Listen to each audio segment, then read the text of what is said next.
Hey guys, in this video, we're going to be talking about crazy wholesale stories, things that have happened, what Nick has had to deal with. And so stay tuned. Yep.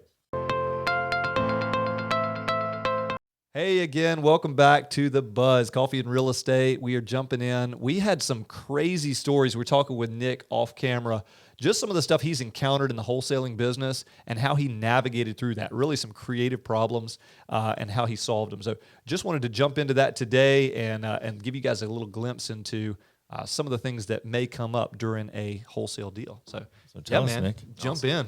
Yeah, so let's talk about the crazy story. I don't know if the story is as crazy as the person involved, but you guys can decide. So on this deal, my wife and I found a home, and it looked like it was an abandoned home, very uncared for. Okay. We ended up contacting the owner, so it's an absentee owner. Okay. He tells us, hey, yeah, it was my mom's old home, and it's just falling to pieces. Okay. There shouldn't be anybody there. It's just a bad house. And we're like, oh, we believe you. I mean, the house looks like, Who done it? Yeah, like Mickey Mouse and his 18 cousins have now moved in. Like, that's what it looked like. Yeah. So we get to the house and we find out that his sister's actually living there. And she's been squatting on the property for years. And he didn't even know. He had no idea. He was like, well, I think she used to live there, or she may, we had something worked out, but, I don't know what's going on. And so if he did know she was living there, he didn't know the situation of what was happening because she hadn't been paying any bills at all. Oh, wow. And the house was getting ready to go it was ready to go into foreclosure based on the taxes. Gotcha. Right? And so we get to the house and we get everything taken care of. So far she's not a problem. We kind of work around her. She's not really involved in the sale of the house. Okay. But when it comes time for us to get ready to do the assignment, which means that we have to be able to let people see the house, she can't be there. Yeah. Right? So we're going to tell cash buyers, hey, I've got a house. It's a great little piece of property with a lot of land. You want to go check out the house? They're going to go knock on the door and see, the troll under the bridge. This lady was not like the most friendly person ever, and she was very squattish. Like she was the Sasquatch of all squatters. And so we get there and, we're like, how do we get this lady out of this house? She's basically like, I'm not moving. You can't make me move. You can't force her. No. Yeah. You cannot. You cannot force her at all. But there is somebody who can. Who can enforce the force. And so what we did was we actually, and again, it wasn't a bad integrity move because it wasn't her house. She wasn't supposed to be there. Yeah. So we ended up calling the cops. And we said, hey, well, first off, we had to buy the house, which was very unfortunate. Yeah. Because that was like all of my savings at that point. So you were trying to just assign the mortgage, was. which we talked about in the last video about exactly how that works. But you ended up having to close on it. So now you own this house. I own the house. With a person that With a you squatter. can't get out. So how much did we pay for this house? Well, I paid $20,000 for this house. It was a 1-1, about 780 square feet on 1/3 of an acre. Okay. And it was squatty. Okay. Squatty. All right. And So she's in there. You can't just pick her up. You can't take her stuff and throw it out on the curb. which I learned. Okay. Which I learned. So if you were to go through like an attorney, Thousands. thousands And and months. And okay. All right. Thousands and months. That's my time and that's my money commitment. So what I did was I went and hired a mentor. Okay. And I actually hired him for something totally different. But he told me, he said, Nick, I've dealt with this before. This is what you want to do. And he gave me the preference. So you're about to do some like mafia type stuff when the guy's like, now not everybody agrees this is the best way to doing it. But at this point I own the house. Yeah. And I'm like, dude, I can't even walk to my own house. Like, and I own this house. So Yeah. you have a different bravado when it's like, Right. no, I own this house. Yeah. You're going to get out. You're getting out of my house. And I'm like, I got advice from some people that are like, now you can't show up with a gun and you can't do anything like that. Like you don't want to go that route. And so, but he tells me, and this is a loophole for any of you, if you ever encounter this with a squatter, even if they've been there for whatever the legal right is, he said, what you do is, Nick, you turn off the utilities because you can tell them. Because you own it. Yeah, I own it, but I'm not living there. He said, you have to tell them nobody's supposed to be in this house. Yeah. It's not fit to be inhabited, and this house was not. Like I said, Mickey Mouse invited Tom and Jerry, and it was like Roger Rabbit was probably in there too. And so I called the utility company, and I said, hey, listen, my wife and I own this house. There's not supposed to be anyone living there. Can you please go shut off the electricity? They get to the house. She has wired this house like a bomb. Dude, electric cords from everywhere going to everywhere else. They found out that when they got out there, she hacked into the electric box. Okay. And was literally stealing electricity this whole time. Not And having they to pay for it. No, somebody had to pay for it, though. The bill was getting racked up. Oh, my And word. so when they went out there, it was like 11 o'clock at night. And they go out and they show up, and it's like the police. Oh, yeah. Because they show out doing work on the box. Yeah. And then the police show up to make sure that he's okay. Yeah. And it actually worked in our favor because she actually ran off. Once the police started showing up, once the electric company started showing up, she got afraid and she left. Oh, wow. And so whereas it would have cost me months and, thousands of dollars, I was able to get her out of there in 3 weeks, just from literally calling the electric company, letting the utility company do their thing. The cops came out to usher them out, and I went from, having to beat up a hoarder or a squatter to just, just getting out of it. So Now, let's say, for instance, I wouldn't have beaten her up, by the way. let's say, for instance, she'd hung in there. Mm-hmm. She has no water, she has no power, but she's still in the property. Yep. What would have been the next step after that? Yeah, so the sheriff would come out and he would put a condemned notice on the door. At that point, they're going to tell her that you got to get out of here. But before then, the sheriff would not have done that. Oh, really? Yeah, no. He literally went to escort the utility guy. Oh, wow. And she got scared that the utility guy was showing up because she knew what she was doing. Right. She knew it was illegal, and she knew she was going to be in big So trouble. she would have been. The cops would have shown up to get her out. They Once would have condemned. Once it's it was just- condemned. She left one step early. She did. Saved you a little bit of time. Yes. Yep. Wow. So that's really cool. So if you had a situation where you had to get somebody out who wouldn't leave, either they leave when the utilities get cut off and it gets uncomfortable, Correct. or at that point you can get to that condemned state Thank you. and be able to get them out. That's it. Wow. That was Now it. that's like you said. That's the Tom and Jerry and Mickey Mouse version of the house being in that situation. Yeah. So, Wow. That is crazy. Yeah. Well, I'm glad you finally. Me too. Got her I didn't have to beat up anybody, man. No. I remember you lay telling hands us on about it, somebody. and we were like, "What? Like, how in the world do you solve this?" So I'm really glad you had somebody who knew, because Yeah. we had no idea. yeah. We have no wisdom in that department. So. Like I said, I'm a freshman, it's brand new, but it was good. Wow. She ended up taking it. We bought the house. We held on to it for 2 months, and then sold it for 150% profit. Okay. So Wow. it was a good deal for us. Very cool. Yep, 2 Very months cool. later. So you were mentioning about some sort of, what was this, where you had like land? Oh my god! What happened with this land So deal? talk about crazy good. Okay. opportunities. Okay. Okay. All right. So this is where making an impact makes you a huge income, and it wasn't income, but it was a huge asset. Okay. So one client that we had, this guy was actually currently being having his house bid on by the county.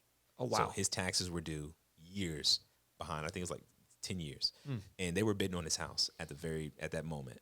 And so we called him, reached out to him multiple times, and we're like, "Hey, we want to buy the house, et cetera, et cetera." And he's like, "I don't know if I trust you or not."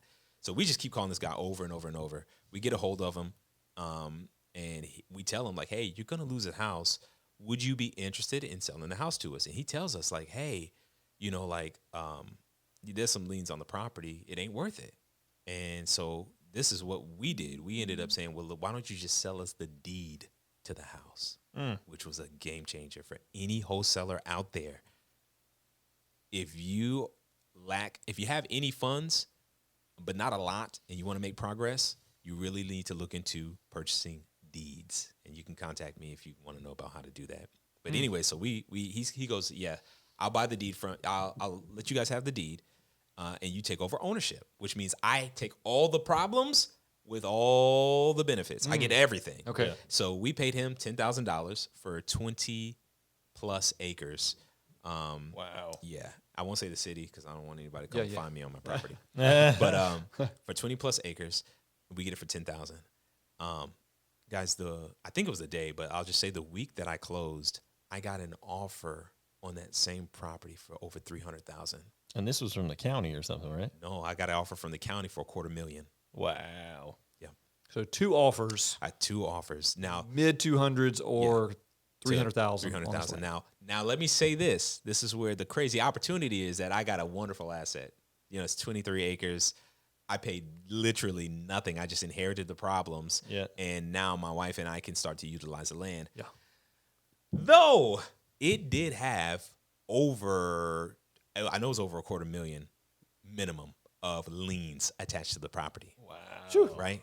So it's like, woo, what do? You know? Yeah. And so we ended up reaching out to one of the lien holders, and they were like, you guys don't owe me anything. We don't have anything on the books. And that lien holder, he actually Revoked the lien. His lien was, not yet. Shoot, I didn't even know I could do that. But he told me he was actually 150,000 of the lien. Of the 250, wow. Of the lien. 150. Yeah, 150,000. Whoa. So it's like, wow, this is a big deal. Yeah. You know, and I think it might have been closer to like 300. I'm saying $250,000 because I know his was 150 for sure. But that's just one of the crazy opportunities, if nothing else. And we went through the city and everything. We got it. And when people knew about it, they were like, like I said, I was getting calls. And I'm like, what is this about? You know, this is amazing. This is a good opportunity, you know? Yeah. And the people don't know is that normally they would look at those problems and say, this is horrible. This is not good, right? But imagine what Joseph did in the famine.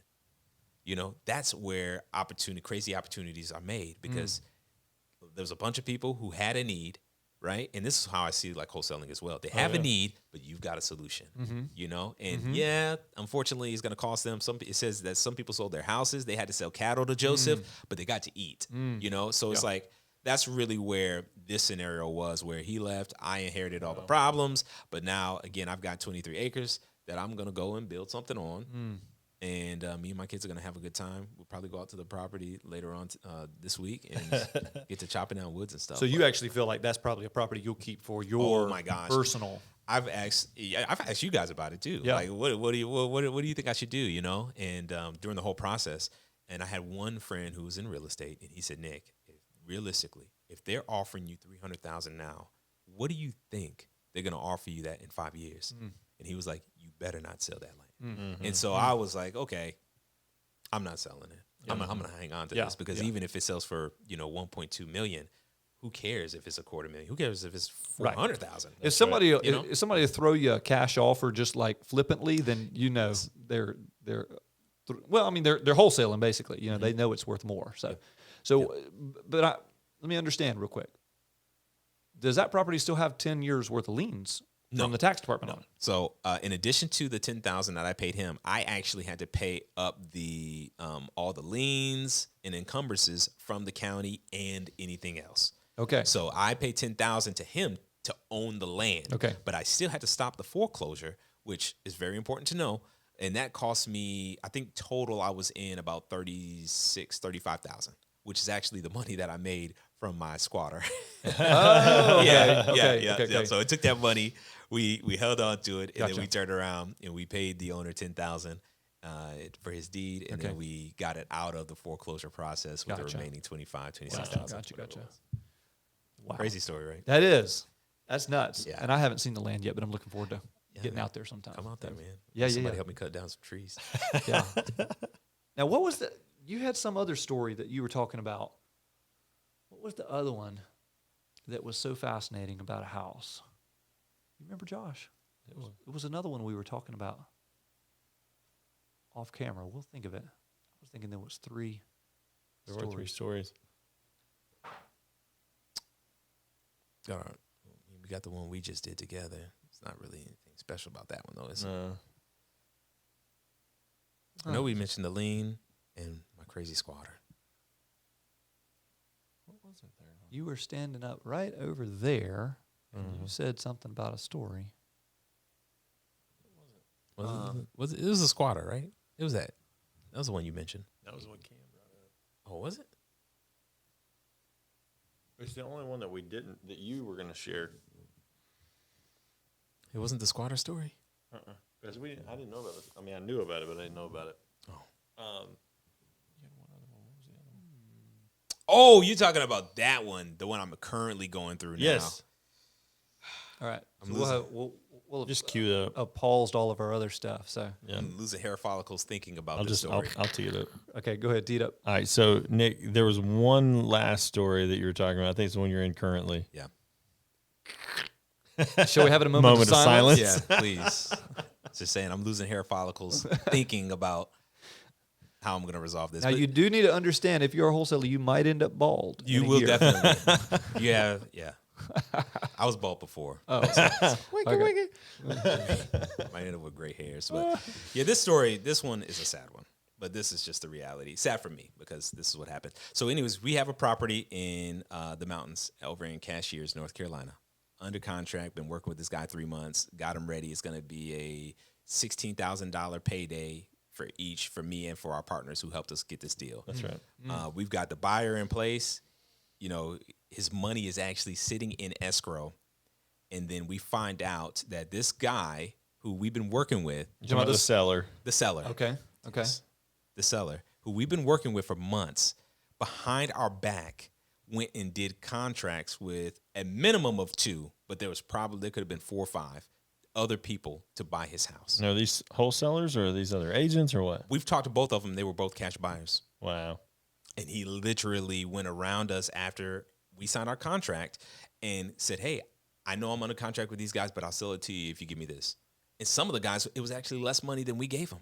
So it's like, Wow. At first I thought he was just in it because he wanted to make the most money. But then it's like, I don't think this guy even likes us, or he just doesn't like anybody. Oh, wow. And so one guy actually called us and said, hey, I just went under contract with this guy, and I discovered that you guys are under contract with him too. And the guy was kind of like, just to give you some in depth, that guy was like, are you guys trying to take advantage of this guy? Like, what are you doing? I'm going to sue you. And I'm like, man, we've had this guy under contract for over 3 months. Oh, wow. This is a scenario. This is what's going on. Needless to say, Ben, who was that cash buyer, that investor, he's like, all right, cool. You guys are right. I'm going to cancel my contract. Get out of it. We think, oh, awesome. We call the seller and we tell him like, hey, we know what you did. Yeah. Like, dude, this is illegal. Let's finish this deal. We have the money sitting right now. The money is in escrow. Wow. Right now, if he would just go and sign his HUD-1 statement, I'd have $16,000 in my account. Wow. So this is how close to home this is. Then we get another call from the attorney that says, hey, I just had another paper come across my desk. It's the house that you guys have under contract. So this is now buyer 3. You guys, yes. Ben, who's backed out, Yes. and now this other person. And now this other guy. Oh, my. And the attorney is like, guys, you better do something about this. Like, and he's a really good guy, really good attorney. I appreciate him so much. Harry Marsh, 24-hour title. If you're in North Carolina and you need somebody who's wholesale friendly, he does all over. Calls us. It's like, hey, this is a scenario. This is what's going on. I'm going to give you the guy's number. You call him and you find out what's going on. Wow. So I'm calling the guy, man, and I was like, the guy, so he's like, well, what's going on? I said, well, we've had this guy under contract. You're not the only person. And honestly, I believe that there's probably a lot of us out here who now have contracts with him. But here's our story and our scenario. He understood. He wants to, he's going to cancel his contract with him, and hopefully that'll drive the original buy back to us. But here's what's more important is how you handle it as a wholesaler, because we are, unlike real estate agents, we don't have the North Carolina Realtors Association who is looking out for us and kind of girding us in and making sure we're staying legitimate, but also safeguarding us from stuff. Oh, yeah. We don't have that. Yeah. So the way we went about doing it, It's like Wild Wild West. bruh, you got to be the first one to draw and shoot. That's the mentality. But the reality is, you go and you file something that's called a lis pendens, I think is what it's called, on the house. And I remember hearing about that Latin term back a while ago. I've just never had to use it. Yep. And it's very handy. And if you have a contract with the buyer, it's best to have a memorandum of contract signed at the same time you get your contract signed. And basically the memorandum is saying you have agreed to sell me this house on this day for this price, period. So you don't have to have it signed that day, but it's easier to do it that day than when you find out that they're going around your bag. 100%. Yeah, literally using it. So we got it filled out. We sent it off. And basically what it means is that if he tries to go and sell it, any attorney who's going to go and look up, do a title search on that, it's going to cloud the title. Which then, in this case, is going to force him to go into foreclosure. Yep. Or he's going to close with us. Wow. And so, again, guys, I'm sure he's one out of like at least 5 other people that we haven't found out about yet. Wow. Let me ask you this. Was there any due diligence or anything that was up front on these? This is before we did our deal. And I realized that this is, no. There was no due diligence at all. So I haven't made any money at all. Oh, wow. And we literally have, like I said, $16,000 sitting in the bank right now. If he would just go and sign a piece of paper, we close on it. So, Wow. So how can you motivate him to go do that? Well, this is what we did. Good cop, bad cop. So when I called that guy and I spoke with him, I don't know if I called him or he called me. When we spoke, You're speaking with the seller now. I'm speaking, no, not the seller. Okay. The cash buyer. Okay, the other your cash guy. The buyer. seller is pretty much like, he's out there. We've spoken with him, but all communication has been, you guys are trying to take advantage of me, blah, blah, blah. I'm going to sue you, etc. That's what it really, it was very hostile. Wow, and we were okay. like, and it came out of nowhere, but now we realize it was because he had been shopping around and he got other people to give him offers, you know, Some higher, some higher, lower, maybe. some lower, Okay. but we know he just doesn't like us. Yeah. Okay. And so what we, I had brain fart. What was I going to say? So it was how did you handle it with this buyer number 3? You called it this buyer, yeah. So we're on the phone, and the way we're going to try to persuade him, and I say we're going to try because it hasn't happened yet, is he's going to go call him, cancel his contract, say, listen, dude, you're under contract with them legally. They also have a list pendants against your house. We educated him about the foreclosure process, which is why what we do earlier paid off. And we told him, we said, listen, if he doesn't sell this house, it's going into foreclosure. At that point, he's going to have to get a finder and an attorney to try to collect any funds. But if we've got, if we are on the title, he may not even get that. If we are, you know, on the title, we're entitled to money from the sale of the house. Gotcha. He may not even get that. So I educated the cash buyer, the investor, about that. And he said, okay, what we'll do is this is the play we'll run. He said, I will tell him that I'm canceling my contract for good reason. Legally, he should close with you all. And not only will I tell him that, but if I tell him to close with you all and he doesn't close, will you guys then go and will you then sell the house to me for 190 instead of 200K? And so for us, I was like, well, yeah, if you help me get the deal done, I'll do it, you know, period. And I'll tell my other cash buyer who's ready to back out anyway, hey, the deal's not going to work out. Yeah. I'm so sorry, man, but it's not going to work out. You know, get your money out and get to invest and move on. And so that's the play that we're running with that buyer. And I really do hope that it works. But it's a chess match. And as these three stories I've told you, this is the reality of this wholesaling thing. Yeah. You know, so if you've got a mentor to get you through, it's phenomenal. But if you don't, just you got to be persistent and you got to have a reason better than money, because That's there's right. a lot of, between every check, there's a lot of problems you're gonna have to either solve or run away from. So Noble Wholesale Consulting opens next week. Absolutely. $899 an hour, phone calls. Link in the description. Yeah. If we don't do squatters. To me, some of those stories really just kind of crystallized that you are a problem solver.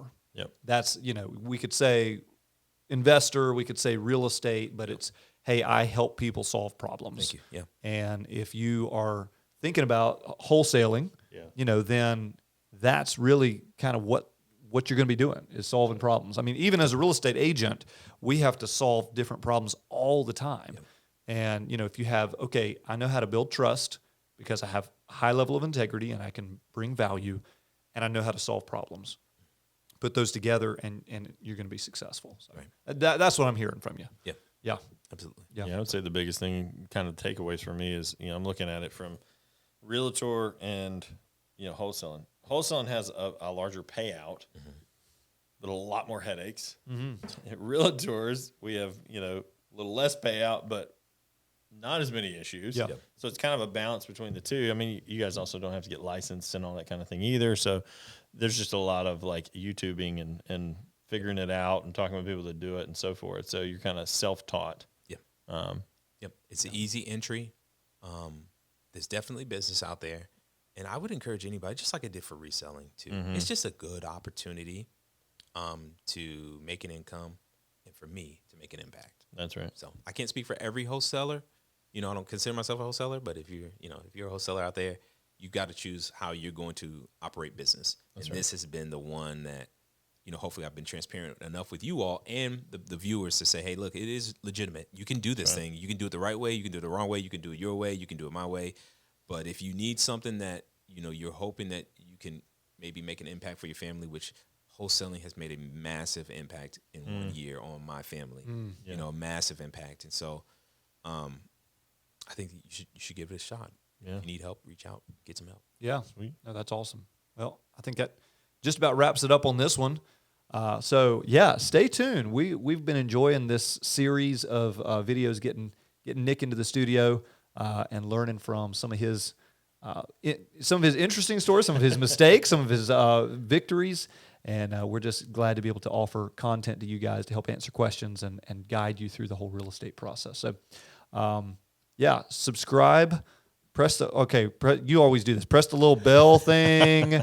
And no, we really want to be able to bring you quality content. And so to be subscribed to the channel just allows us to do that. It allows you guys to be reminded when we're bringing new videos out, which we do every week. So we'll talk to you later.